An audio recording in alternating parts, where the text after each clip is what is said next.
Бригаду медиков, спасших жизнь беременной женщине с ножевым ранением и ее ребенку, представили к награде. Почетной грамотой во время здравчаса вручил Ради Хабиров. Совещание состоялось в выездном формате на базе Республиканского клинического перинатального центра.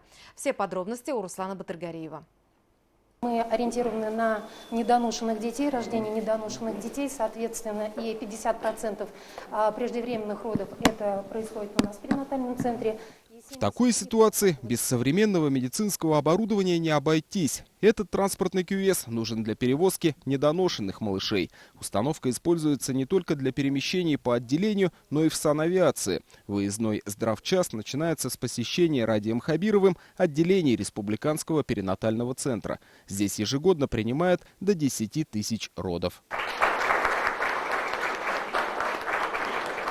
А это врачи родильного дома номер 3 города Уфы. Та самая команда, оказавшая недавно экстренную помощь беременной женщине с ножевым ранением. Они спасли не только жизнь матери, но и ребенка. Герои получают из рук Радия Хабирова почетную грамоту Республики Башкортостан. Сразу после торжественной церемонии «Здравчас».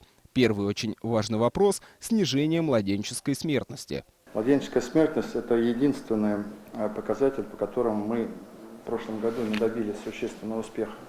Мы меньше умерли от пожаров, от утоплений, от отравлений, от чего угодно. Вот везде мы меньше умерли, а вот младенческую смертность существенно поправить не смогли. 6 детей на 1000 – это показатель младенческой смертности в Башкортостане за 11 месяцев прошлого года.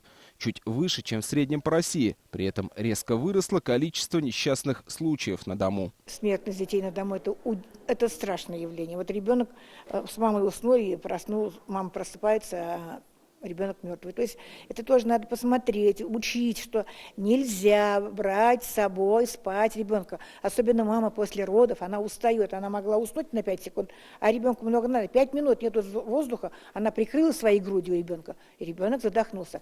Ситуацию необходимо исправлять, отметил Ради Хабиров, и постараться как минимум держать заданный в начале этого года тон. За первые 20 дней удалось значительно снизить показатель детской смертности. Также на совещании сегодня говорили о привлечении кадров в систему здравоохранения и повышении квалификации медицинских работников. Руслан Батыргариев, Азат Ишбулатов и Виктор Миренков. Новости Уфа.